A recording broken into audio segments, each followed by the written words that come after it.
Hello guys, जैसा कि आप देख सकते हैं पिछले लास्ट दिनों में सीबीएसई अपने सिलेबस में कुछ ना कुछ चेंजेस करती आई है। और अब का जो मेजर चेंजेस है वो ये है कि कल सीबीएसई ने एक नोटिफिकेशन निकाली है जिसके तहत उसने कई चीज़ें, कई सब्जेक्ट और कई क्लासेस के सिलेबस को अपडेट करा है। और आइए जानते हैं, देखते हैं कि क्लास 10 की हिस्ट्री में क्या अपडेशन आए हैं और क्या चीज़ें रिमूव की गई हैं, क्या चीज़ें ऐड की गई हैं, या क्या चीज़ें एग्ज़ाम पर्सपेक्टिव में आएंगी और क्या चीज़ें बिल्कुल भी नहीं आएंगी। तो इससे पहले हम आगे बढ़े तो हम आगे जानने का रीज़न समझते हैं कि ये सीबीएसई ने क्यों करा, क्यों सीबीएसई को ये सब करना पड़ा, क्या क्या आगे प्रॉब्लम आ रही हैं एजुकेशन सिस्टम में हमारे, जिसकी वजह से ये सब चीज़ें हो रही हैं।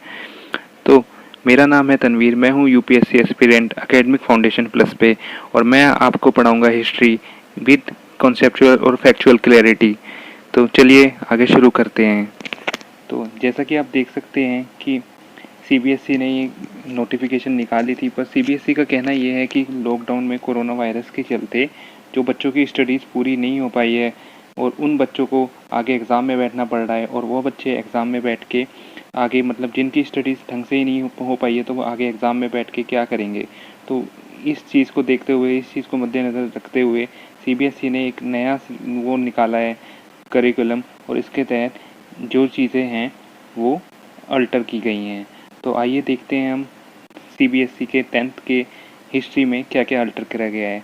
तो जैसा कि आप देख सकते हैं ये टॉपिक है, ये हमारे सामने कंटेंट है, और हम इसमें क्या क्या देखने को मिलता है। सबसे पहले हमें देखने को मिलता है rise of nationalism in Europe. जी हाँ, ये जो चैप्टर है ये बिल्कुल आने वाला है और इसे हमें पूरी तरीके से प्रिपेयर करना है। सेकंड चैप्टर जो मिलता है सेक्शन फर्स्ट में वो है नेशनलिज्म इन इंडिया। जी हाँ, बिल्कुल ये भी आने वाला है और इसे भी हमको अपडेट करके चलना है, और ये एग्ज़ाम पॉइंट ऑफ व्यू से वेरी इम्पोर्टेंट है। तो जैसा कि आप देख सकते हैं, और दूसरी चीज़ सेक्शन 2 जिसमें हमेशा एक टॉपिक में चॉइस रहती थी कि ये टॉपिक आएगा, ये टॉपिक नहीं आएगा, जिसमें हमेशा और का सिस्टम रहता था, या तो आपको मेकिंग ऑफ ग्लोबल वर्ल्ड में से या एज ऑफ इंडस्ट्रियलाइजेशन में से एक टॉपिक आता ही आता था। बट इस बार क्योंकि सीबीएसई ने सिलेबस चेंज करा है तो ये चीज़ें बिल्कुल चेंज की गई हैं। सीबीएसई का कहना ये है कि इस बार बोर्ड में से इनमें से कुछ भी नहीं आएगा। जी हाँ, बोर्ड में से इनमें कुछ भी नहीं आने वाला। बट हाँ, एक चीज़ को ध्यान रखिए कि पीरियोडिक टेस्ट, जी हाँ, जो आपके पीरियोडिक टेस्ट हैं, जो आपके ये दोनों में से एक पीरियोडिक टेस्ट में से ज़रूर आएंगे। तो इन चीज़ को इग्नोर ना करें, आगे ये ना समझे कि हाँ कुछ नहीं आने वाला है इनमें से पीरियोडिक टेस्ट में ज़रूर आएगा, और इनको एक बार देख लें। अब आ जाते हैं सेक्शन थर्ड पे। सेक्शन थर्ड में दे रखा है everyday life, culture and politics, print culture and the modern world. जी हाँ, print culture and the modern world, और इसमें से इस टाइम कुछ भी नहीं आने वाला। जी हाँ, बच्चों खुश हो जाओ, आपका सिलेबस बिल्कुल ना के बराबर रह चुका है, मिनिमम रह चुका है। आप मिनिमम में सिलेबस में मैक्सिमम स्कोर कर सकते हो, और आप अच्छे से अपना जो मार्क्स हैं वो अच्छे से गेन कर सकते हो। तो ये भी बिल्कुल नहीं आने वाला। अब ये भी नहीं आने वाला और ये भी बोर्ड में नहीं आने वाला, बट पीटी में आएगा, और ये दोनों टॉपिक आपके आने ही आने हैं। तो इन टॉपिक को अच्छे से रिवाइज़ करने के लिए हमारे चैनल के साथ जुड़े रहिए।